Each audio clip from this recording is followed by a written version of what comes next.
Buenos días.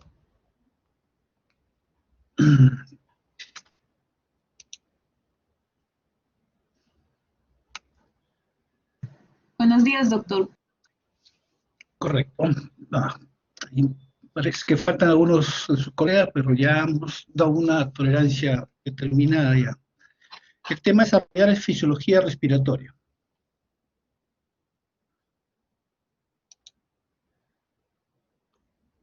El aparato respiratorio, ya como ustedes saben, comprende las vías respiratorias y los pulmones.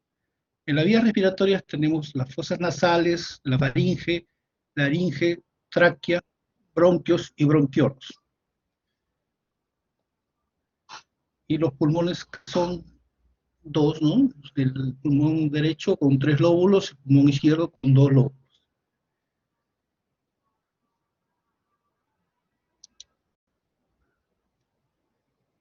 La anatomía del sistema respiratorio, ¿no? Comprende, como decir, la cavidad nasal, la faringe, la laringe, tráquea, bronquios. Los bronquios van a los pulmones, acá está graficado, 3 lóbulos el pulmón derecho, 2 lóbulos el pulmón izquierdo.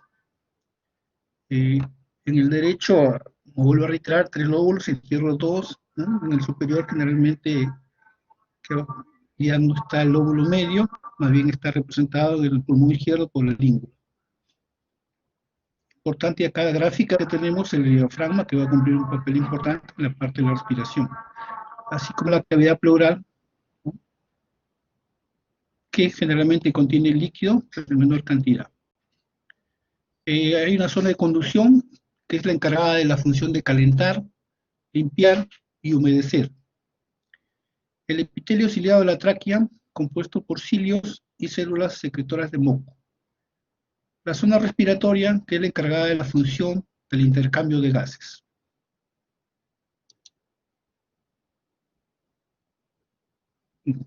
Zona de conducción, comprendido por la laringe, tráquea, en este caso estoy graficando el bronquio primario izquierdo, bronquio secundario y los bronquiolos. Y la zona respiratoria, ¿no? Determinada por los alveolos. Acá hay una gráfica de los alveolos. La faringe. Si bien es cierto, la faringe generalmente es un elemento, un órgano anatómico de la parte digestiva, también cumple un papel en la parte respiratoria. Es un tubo musculoso común a los aparatos digestivo y respiratorio. La faringe comunica con la boca a través del istmo de las fauces, comunica con el esófago, con las fosas nasales a través de las coanas, con la laringe a través de la glotis, con el oído medio a través de las trompas de Eustaquio. La laringe es un tubo músculo escartilaginoso que comunica la faringe con la tráquea. Está localizada delante de la faringe. La laringe está formada por el hueso hyoides y 9 cartílagos. Los principales cartílagos son el tiroides, el cricoides y la epiglotis. El cartílago tiroides forma una prominencia en el cuello, que es más prominente en el hombre, llamado comúnmente la nuez de Ara.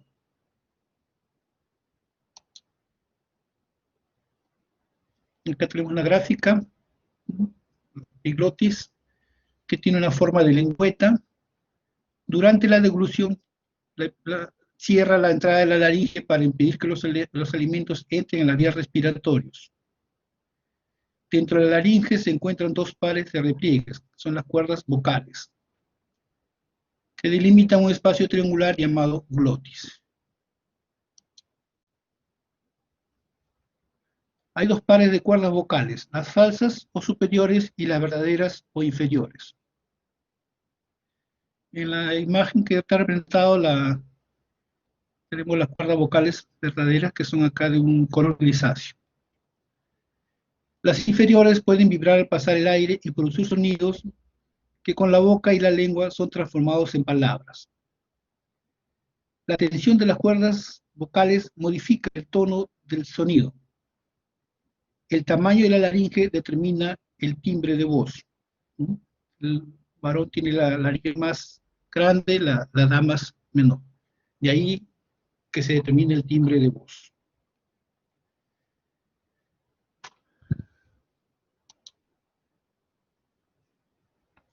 La tráquea es un tubo de 13 centímetros de longitud y 2 centímetros de ancho, de diámetro o ancho. La tráquea está delante del esófago, está formado por anillos cartilaginosos incompletos, en la parte dorsal, digamos, es membranoso. Se dividen en dos bronquios que penetran en los pulmones y siguen dividiéndose formando el árbol bronquial. Derecho, bronquio izquierdo. El bronquio izquierdo es un poquito más, digamos, paralelo, el bronquio derecho es más descendiente. Los más finos en cuanto al árbol bronquial, la parte más fina son los bronquiolos y terminan en los alveolos.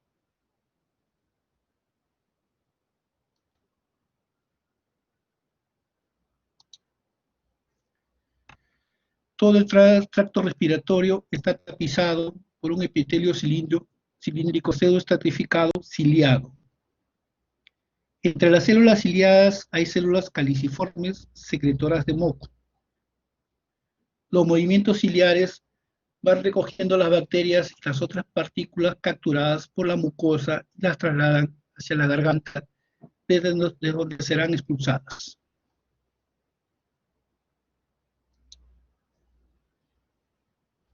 Los pulmones, ¿no? Son dos órganos de forma cónica alojados en la caja torácica. El derecho es más grande y tiene 3 lóbulos separados por fisuras. El izquierdo tiene 2 lóbulos. Las pleuras recubren a los pulmones y está conformada por dos membranas, ¿no? Una membrana doble. Una pleura parietal, que está, digamos, en contacto con la pared, digamos, con las arcocostales, y la pleura visceral, que está en contacto directamente con el pulmón, ¿no? La pleura parietal presenta más dolor, digamos, ¿no? La pleura visceral, más que todo, es, digamos, pincharlo o hacer una alteración, sangra. Entre ambas pleuras hay un líquido lubricante, que es el líquido pleural. En este caso, graficando en esta gráfica, la pleura parietal es la más externa y la pleura visceral es la interna en relación al pulmón, adherida al pulmón. Funciona el aparato respiratorio. Distribución del aire, intercambio de gases, principalmente el O2 y CO2, de filtrar y calentar y humidificar el aire que respiramos, regulación del pH, reteniendo o eliminando el CO2, regulación de la temperatura, en este caso por pérdida de agua, la conversión, producción de hormonas en el pulmón, producción del sonido, sea el lenguaje oral.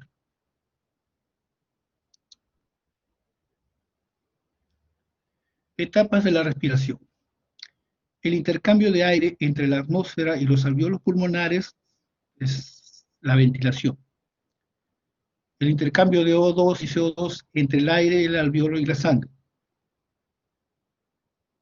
La otra etapa, el transporte de gases en la sangre, mediante la circulación pulmonar y sistémica. El intercambio de oxígeno y CO2 entre la sangre y las células.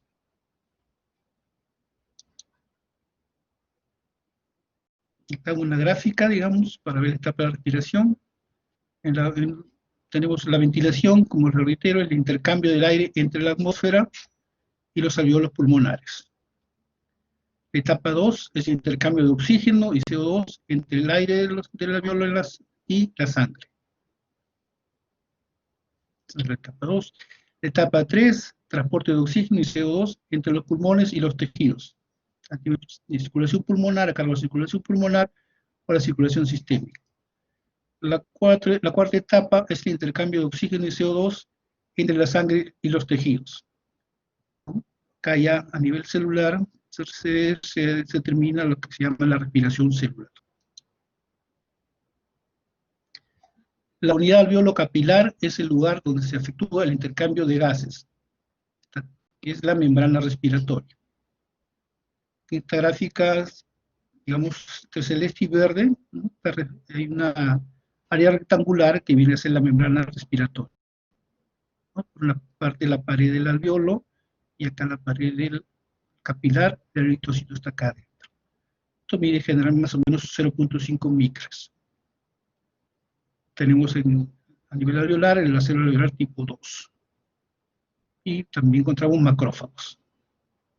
Lo importante entonces es el intercambio acá de los O2 con CO2 a este nivel de membrana respiratoria. Conceptos físicos. La elasticidad es la capacidad de un tejido para expandirse y retornar a su situación original sin deformarse o romperse. El aire es una mezcla de gases, cuya presión total es la suma de las presiones parciales de cada uno de ellos, la ley de Dalton. El aire se mueve a favor de gradiente de presiones. Se aplica también a presiones parciales de cada gas. La presión ejercida por un gas es inversamente proporcional al volumen que ocupa, ley de Boyle.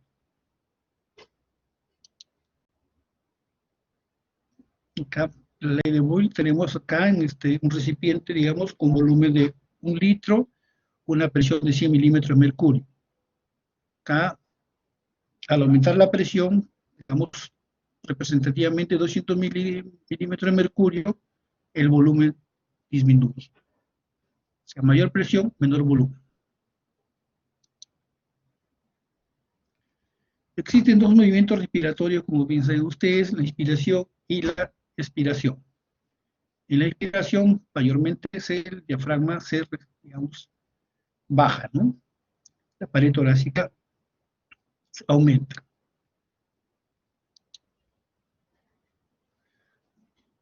Los músculos respiratorios modifican el volumen de la caja torácica. Así tenemos, los músculos respiratorios están determinados principalmente por el diafragma, por los intercostales externos, los escalenos, el esternocleidomastoideo. Los músculos respiratorios representados por los intercostales internos y la pared abdominal.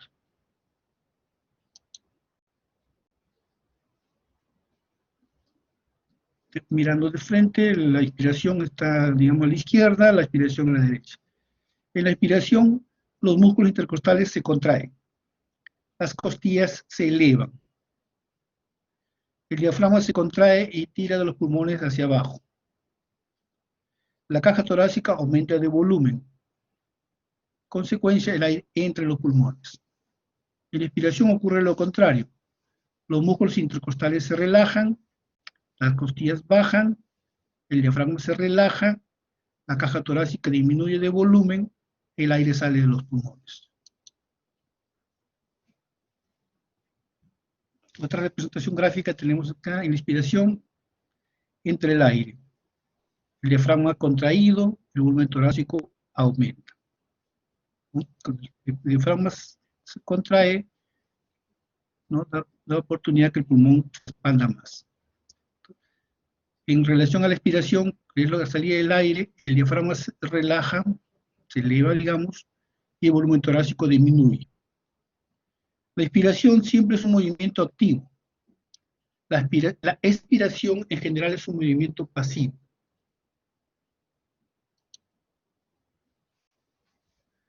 ¿Por qué entra y sale el aire de los pulmones? Vamos a hablar un poquito de las presiones.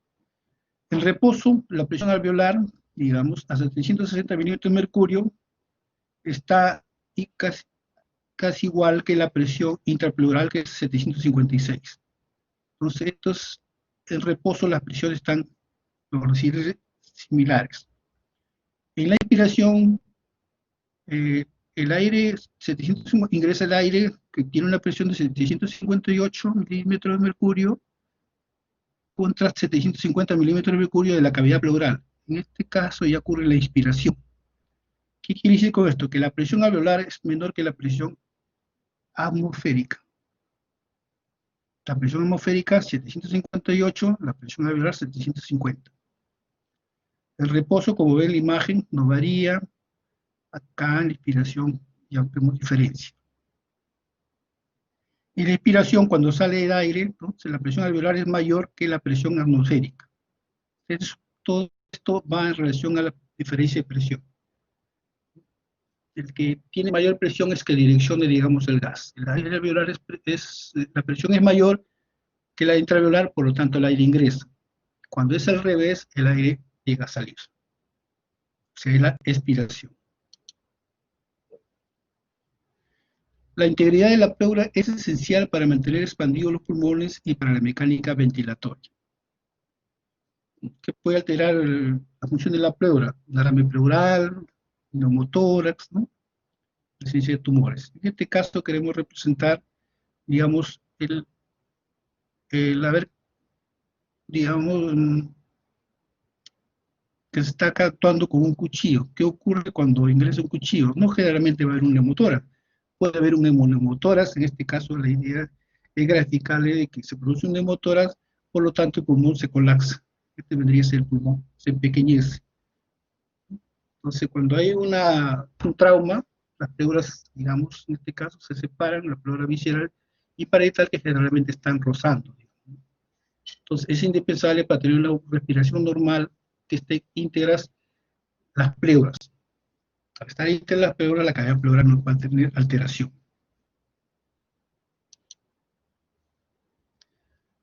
Intercambio de gases. Tiene lugar por difusión de los gases. Se produce por la diferencia de presión parcial entre el alveolo y la sangre para cada uno de los gases. La presión parcial es proporcional a su concentración en una mezcla de gases.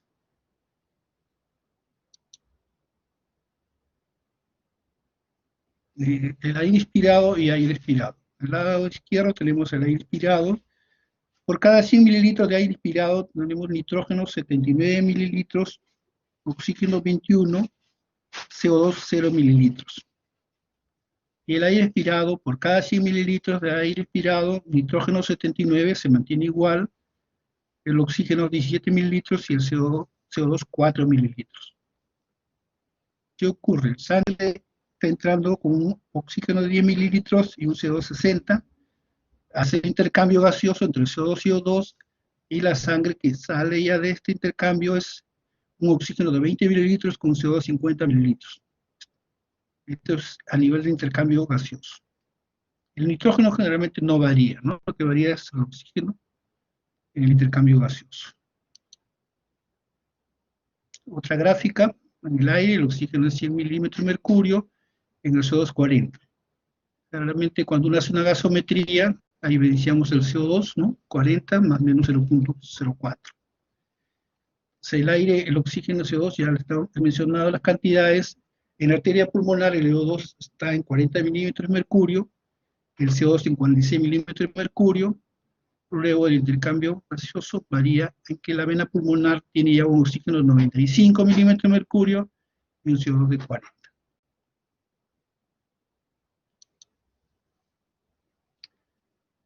Transporte de oxígeno por la sangre. El 97% es transportado por la hemoglobina, formándose la oxihemoglobina. La hemoglobina contiene 4 átomos de hierro en forma de ion ferroso, y cada uno de ellos se une de forma reversible a una molécula de oxígeno.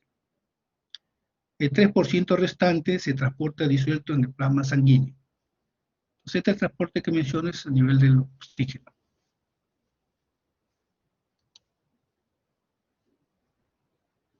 Acá tenemos un glóbulo rojo, representado en la molécula de hemoglobina.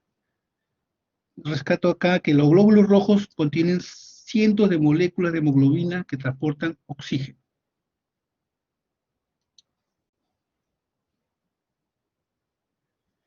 La hemoglobina es unas 200 veces más afín por el monóxido de carbono que por el oxígeno. En presencia de monóxido de carbono se forma carboxiemoglobina de color rojo cereza que no puede transportar oxígeno. Se produce la muerte por hipoxia, pero no se presenta cianosis.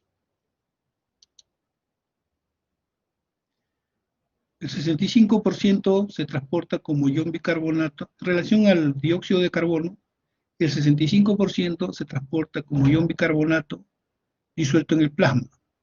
El 25% del dióxido de carbono se transporta unido a la hemoglobina en forma de carbaminohemoglobina. El 10% se transporta disuelto directamente en el plasma. Regulación de la respiración. El patrón cíclico de respiración se modifica por diversos estímulos, pues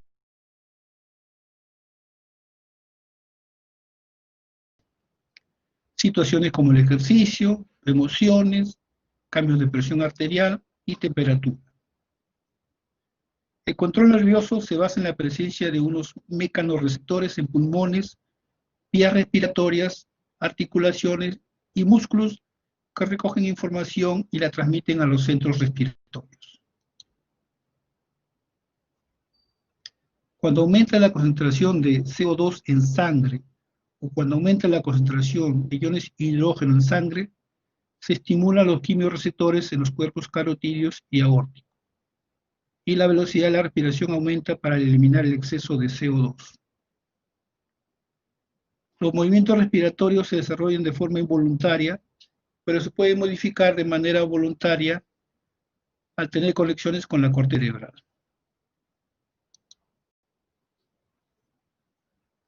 Tenemos esta gráfica donde hay presencia de quimiorreceptores que están a nivel del seno carotídeo, también hay quimiorreceptores a nivel del callado aórtico, resección de distensión en los pulmones y en tórax, ¿no? Hay, digamos, unos quimiorreceptores a nivel de músculos respiratorios. Hay centros de control respiratorio, reitero, acá a nivel de la protuberancia del bulbo raquídeo. Tienen un componente neurológico.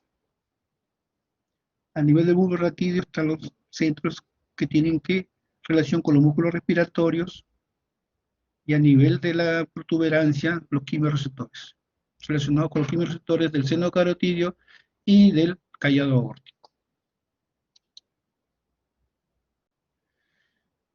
Hay quimiorreceptores centrales y periféricos. Los centrales no detectan cambios en el PO2, detectan cambios en el PCO2 de forma indirecta por cambios del pH. Los quimiorreceptores periféricos detectan cambios en el PO2 y además detectan cambios en el PCO2 de forma directa.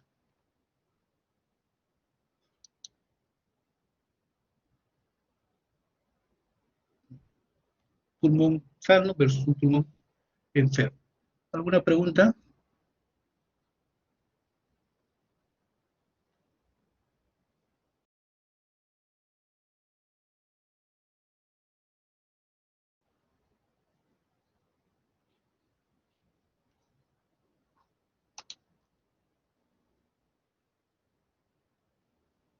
Todo claro, doctor.